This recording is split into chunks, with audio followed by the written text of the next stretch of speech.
everybody, it's Laura, and welcome to the class of 74.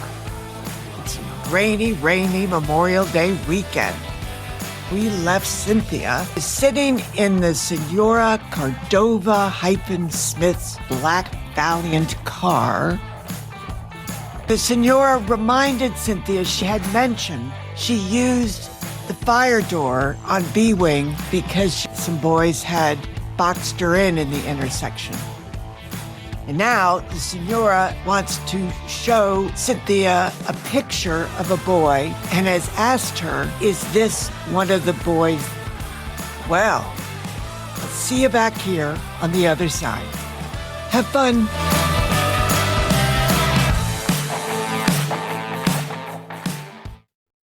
Season 2, Episode 14, Stabilizing Influence. It was Friday afternoon. Cynthia was sitting in the Senora's car in the Brighton High parking lot, and she was asking Cynthia if the boy in the picture was one of the boys who had cornered her in the intersection on the first day of school. It was weird because the boy in the picture was Hal the bird killer. It was also weird because Hal's image had been cut out of another picture. You could tell, a group photograph of some kind, and then the cutout had been photographed again to produce this print. He was looking directly into the camera, squinting, as if he were trying to appear older or tougher. No, she told the Senora, he wasn't one of the boys in the intersection. Are you sure? Absolutely sure, Cynthia said. That's Hal Lawson. He's a junior. He does stupid stuff, but he's never touched me. What kind of other stuff? Cynthia started to laugh. You should ask Mimi. What's so funny? It's funny because he was calling me and Mimi names the other day, and when he started taunting me, Mimi slapped him right across the face. The Senora's mouth parted in surprise. Yes, Cynthia said. Whack! It was great. She watched as the Senora, looking thoughtful, refolded the paper and slid it back into the envelope. Obviously, Hal was in big trouble for something, but she should finish the story. It was only fair.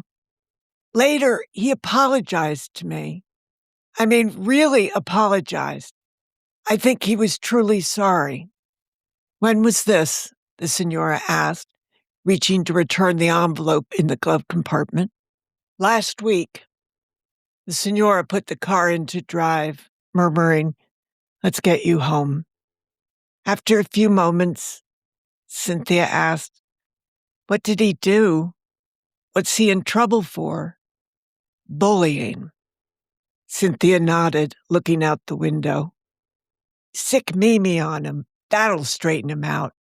The Senora smiled. Sita, what?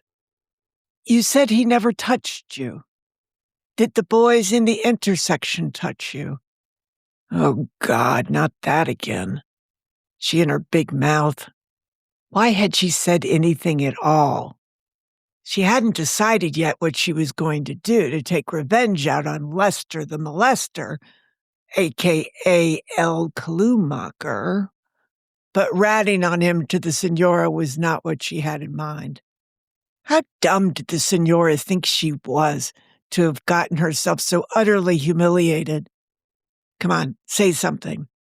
Answer her question, and then make her shut up about it. One did, but I really don't feel like talking about it, if you don't mind. I understand. They drove along. It was nice out. They passed the Allertons, and then the Senora slowed down as they approached the crushed white marble of the Watsons' driveway. Is this really Amelia's? Yep. Someday it's going to be the Arabella Everett Watson Museum. Mrs. Watson collects art, so Mimi's practically not allowed to breathe around the house. She's asking my parents if she can live with us, like forever. The Senora looked at her.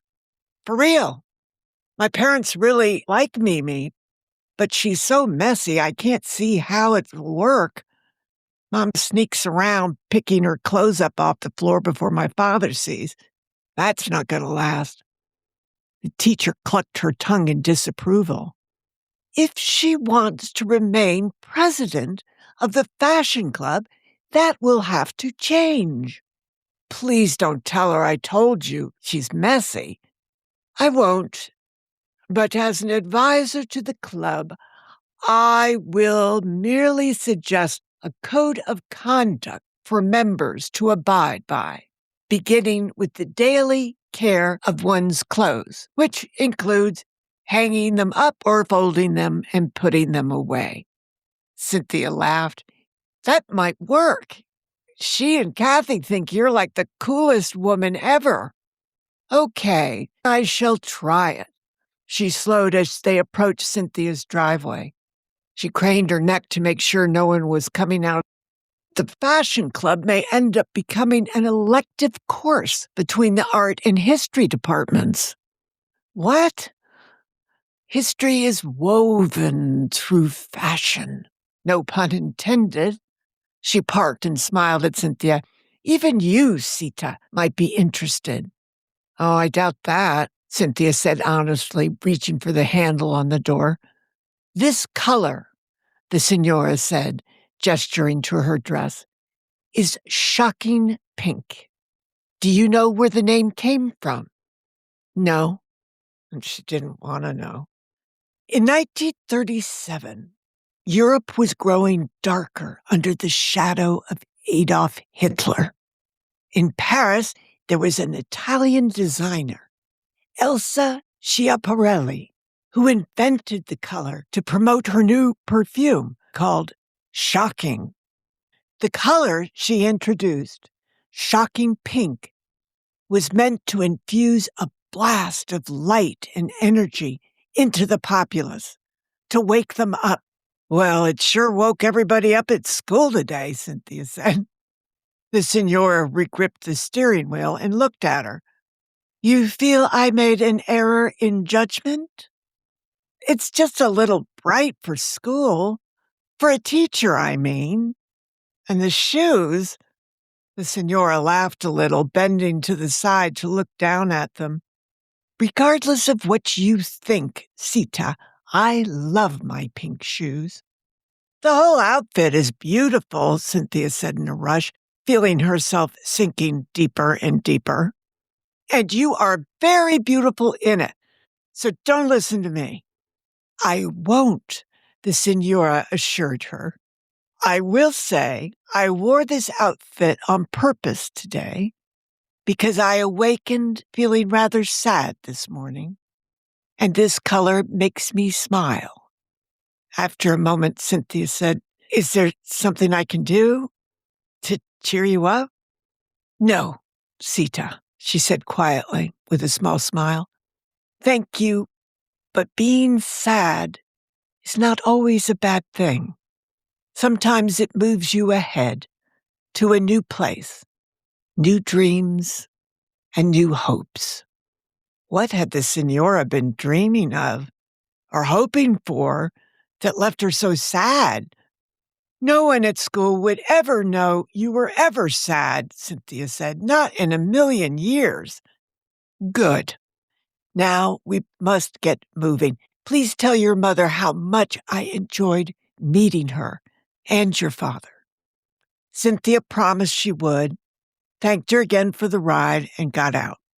She took a few steps and turned to watch the Senora back out and, with a wave, drive off. Cynthia started up to the house, feeling like she had just returned from a space shot to the moon or something.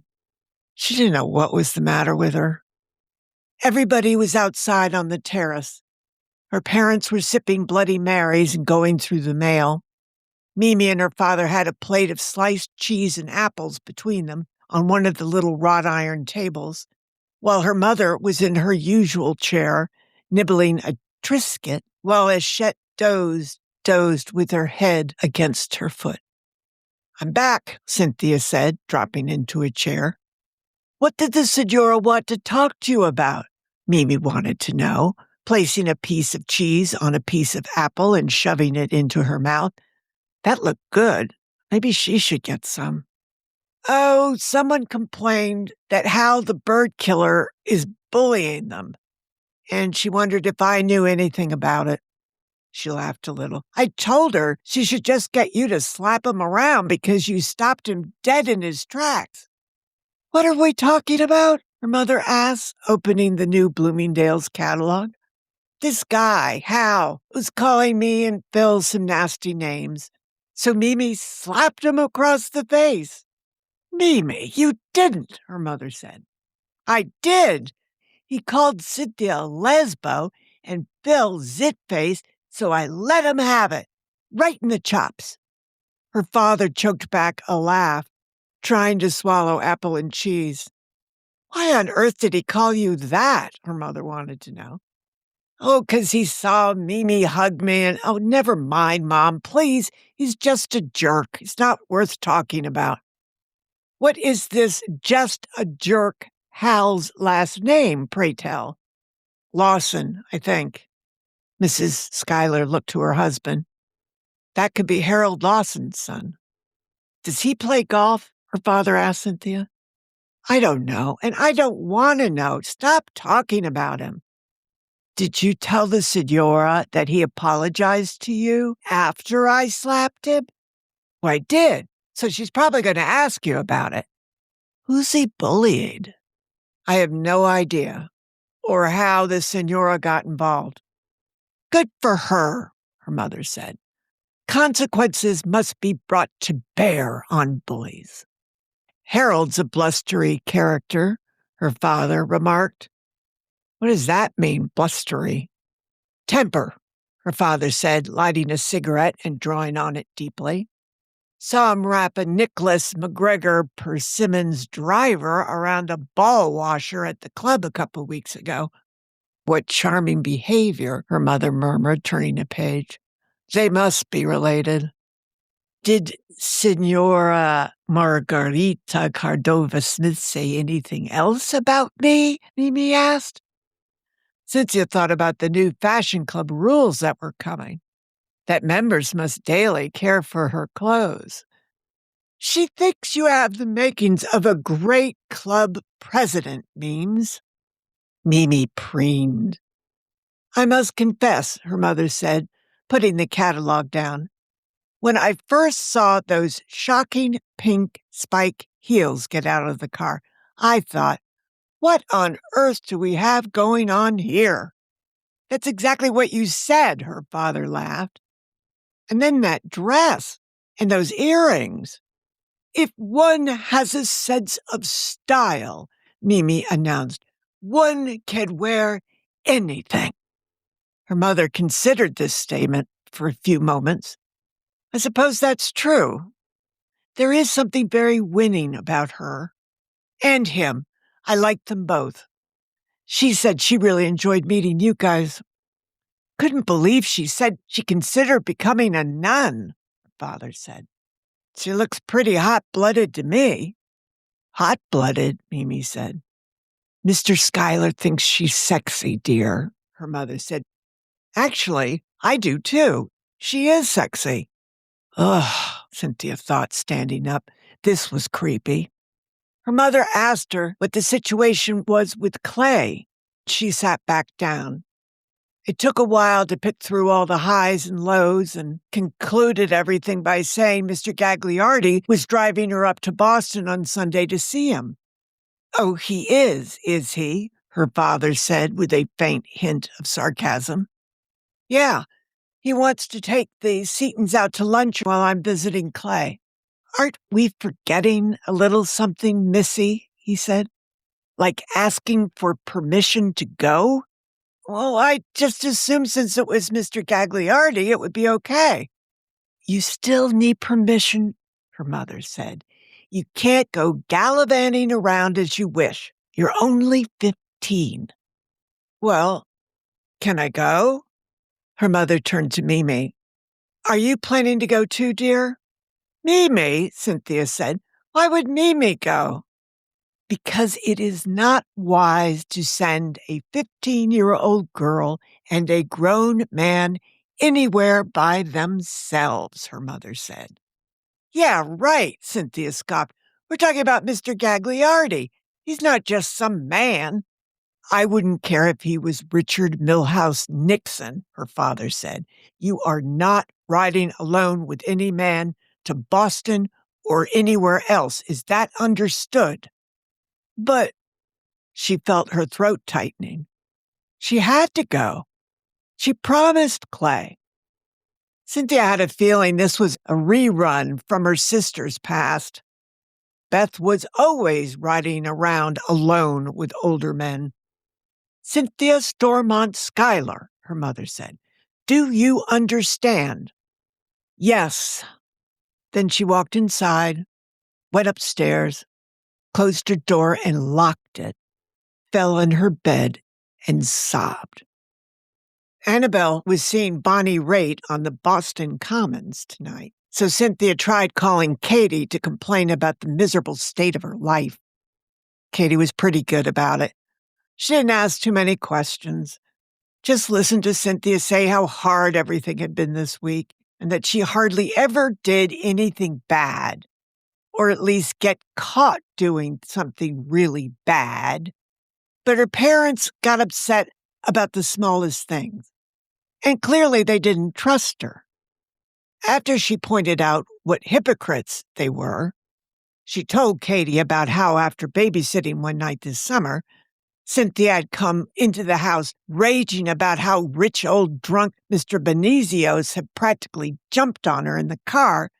They just laughed and said they guessed she could strike the Benizios off her babysitting list. Katie asked if she wanted her to pick she and Mimi up tomorrow to go to the game. And Cynthia said sure, if she was allowed to go.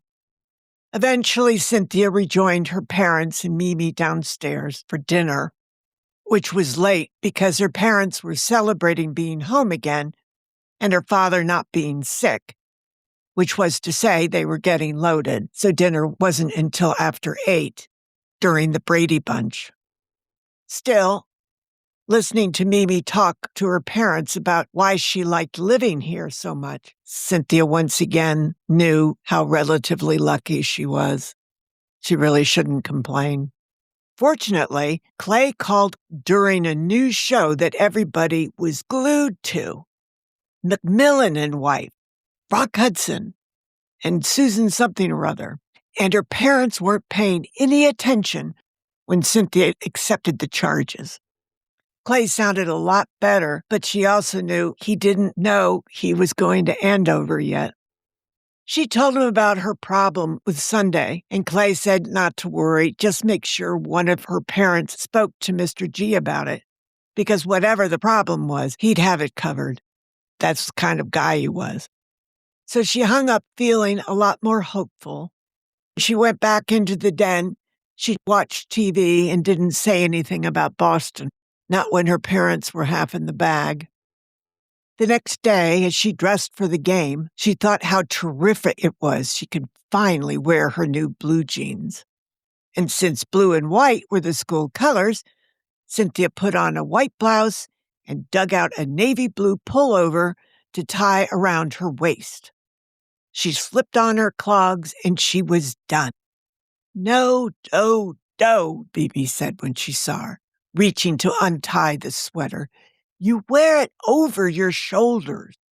I don't, Cynthia said, pushing Mimi's hands away and cinching the sweater tighter. I don't know why you're like this, Mimi said. She turned to look at herself in Cynthia's full-length mirror on the closet door. Mimi was wearing a faded blue jean miniskirt, white blouse, and an elaborately embroidered white leather vest thing that hung lower than her skirt. And then she had on blue boots with sparkles all over them.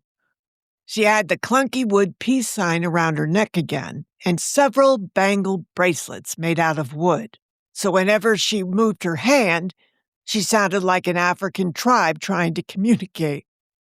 She had also nicely curled her hair. Mimi really did look nice, and Cynthia told her she did. When Cynthia saw the state of the guest room, she suggested that at least while she was trying to convince her parents to let her live there, maybe they should pick up some of her clothes.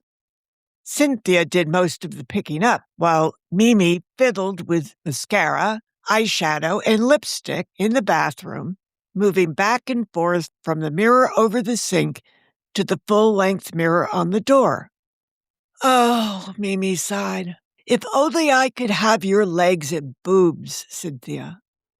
Cynthia didn't mind picking up after her so much after that. Her mother called upstairs a little after 12:30 that the Langstons were there, and the girls hurried downstairs. Cynthia's mother took one look at Mimi and went out on the stoop to signal to the Langstons the girls would be there in just 1 minute. Then she escorted Mimi by the arm into the kitchen, where Cynthia's father was talking on the phone by the back door. Mrs. Schuyler steered Mimi to the sink. "My love," she murmured gently as she wet a paper towel, "we do not want you looking like a saloon singer." She started wiping some of the deep purple eyeshadow off, which Mimi admitted might be a little heavy for daytime wear to a football game. "Okay," Mr. Schuyler said, walking over to hang up the phone. Then he picked it up again and let it dangle, watching it spin as the cord started to unwind. "Paul's fiancé is going to Boston too, kiddo, so you're all set. He wants to leave after church tomorrow around 11:30. Yay! Outside, Katie was with her father in a pale blue Ford Falcon that had wood paneling, of course, and California plates. The girls climbed in and Katie introduced her dad. Everybody said hello, and then Mimi said she liked the color of the car because it matched her boots. "It's only 6 cylinders, Mr. Langston told them. Much more fuel efficient." "That's great," Cynthia said, having no idea if it was or not. "Katie girl, I don't have to pick you up after the game, right?" Mr. Langston asked. She turned around to look at Cynthia. "I thought maybe I could just walk back with you guys to your house. That be okay?" "My friend Kathy Smith's coming with us too," Mimi said. "She is? Your mom told me she could spend the night."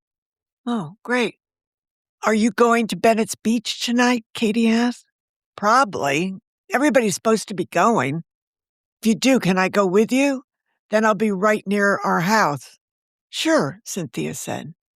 "What are you going to do about dinner?" Mr. Langston asked. "She can eat with us," Cynthia said. "Great," Katie said with a smile. Her father looked over at her. "Wasn't there something your mother wanted you to do for her this afternoon, Katie?" No, that was all settled," Katie quickly told him. Mr. Langston didn't look so sure about that, but he didn't say anything more about it. It seemed like half the town was descending on Brighton High. Traffic was tied up, and people were parking all the way down High School Lane. The girls offered to get out. Mr. Langston took them up on the offer and turned around to get out of there. Katie triumphantly pulled out a new pack of Marlboros, and the girls quickly lit up, passing one between them before they were on school property. Cynthia was thinking about how she needed to babysit. She needed money. She hadn't heard from Mrs. Pottinger, though, not since Mr. Magoo drove her home. There was a lot of noise coming from the stadium. They heard a tuba. "Did you guys see that kid yesterday in the gym?" Kate said. "The band was going one way, and the guy with the tuba went the other way," Mimi laughed. They were surrounded by people as they entered the lower parking lot. It was mostly parents and kids, some grandparents. Since Westport's school colors were the same as theirs, navy blue and white, there was no way to tell which team anyone was here to root for. "That's Jocko down there," Cynthia said to Mimi, pointing to the far corner of the lot. What's he doing? Nothing, it looks like. Maybe he's waiting for halftime so he could go in free. Who's Jocko? Katie asked. Oh, just a kid, not anyone you want to go out with. Is that his car? Yeah. I don't want to go out with him, Katie confirmed, walking quickly ahead. Shouldn't we say hi, Mimi asked Cynthia. We'll talk to him later. At least I will. I promise I will. There were young people milling around the stadium gate, smoking and laughing. A few jeers were being exchanged between Brighton and Westport kids. The girls had already bought their tickets at school, so they joined the crowd right outside the gate. Cynthia got through first, recognizing the ticket taker from her English class. He offered her a quick smile before waving her through. Oh, wow, it was pandemonium in here. The crowd. The Brighton stands rose high on the left and looked full already. The band was seated up there in a section, and a few members were messing around.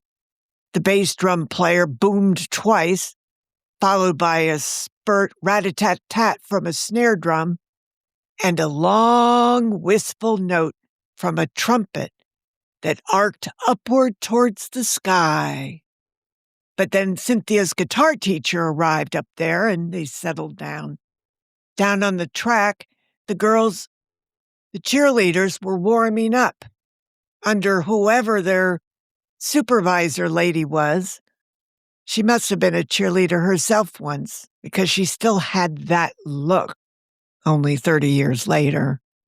Suzanne was all smiles and clapping, directing the girls every which way. There were tapping noises coming out of the loudspeakers overhead. Westport's band started making noise across the way in the smaller stands, where, Cynthia noticed, parked inside the fence, next to it, was the Explorer Post 49 ambulance. And the snack bar. Was that ever out of control? She wondered if they knew what had happened to Clay in there. A mob was pressing around it, yelling at the Booster Club parents that were trying to fill orders. Mustard! Where's the mustard? Right there. Where are the napkins? We're out of napkins. I want 3 orders of fries. We aren't serving French fries. A mild popcorn skirmish broke out over a container of it, and a few pieces got thrown around in a makeshift game of something. A kid opened a can of soda that sprayed everyone, evoking howls of protest. The line on the side of the snack bar for the girls' bathroom was already a mile long. Further down, toward where the ambulance was parked, there was a table set up where more Booster Club parents were selling coffee and baked goods. At another table, cans of soda were being sold out of coolers, and then there was another table, but it looked like students were manning that one. All the posters from school were here, and the cheerleaders were doing something with the banner that yesterday had stretched from A wing to C wing. Go, Sentinels, go! Okay, Mimi and Katie were both in now, and they conferred. Mimi was supposed to meet Kathy and the Senora past the Brighton side of the stands at about the 20-yard line. Huh, weird. There were like 0 people down there. So Cynthia and Katie decided to walk Mimi down there because there was room to stand. 1 million people said hi to Cynthia, and as she responded, there, here, there, over there, she saw Katie smiling tentatively, nervously. So she started shouting back at people, "You know Katie Langston, don't you?" Like they should darn well know who she was. Katie beamed, while Mimi ignored everybody and everything to carry herself through the crowd as if she were on Queen for a day. "Cynthia!" somebody yelled, but she wasn't sure where it had come from. Suddenly, Phil appeared in front of her, taking her by the arm. "Come on, Fred has some news for you." Phil was wearing his fringed jacket. Cynthia had been missing it. "Go on," she called to Katie and Mimi. "I'll catch up to you." And Katie said, "Forget it," and came back to follow Cynthia and Phil around the bleachers and then back in under the bleachers, where not Fred was standing on the other side of the fence, with a uniformed cop standing right behind him, no less. Don't worry, not Fred called, impatiently waving for her to come forward. He looked killer in Levi blue jean bell-bottoms, those cool ankle boots, and a blue shirt with white vertical stripes she wished she owned. "What's going on?" she asked him. He waved for her to come closer. She went right up to the fence. "Your friend," he said. "Which friend?" "The snack bar friend." The loudspeaker system came alive overhead. 5 minutes, ladies and gentlemen. 5 minutes to find a seat." That was interesting. That wasn't Wolfgang Zollner. She wondered who it was. Then the band started playing "Jeremiah What's a Boo Frog, da-da-da." Cynthia yelled, "You mean Clay Seaton?" Not Fred nodded. "What about him?" "He's in front of the school. Right now." Whoa. Well, you can't say we don't have any surprises.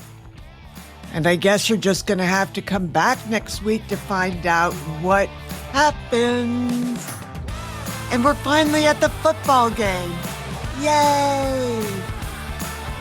I have to tell you, after next week's episode, I am taking a break for just about a month. I'd like to see my family. How long is 15 weeks? 3 months and 3 weeks is what it is. Wow. Okay. No wonder everybody's wondering where I am.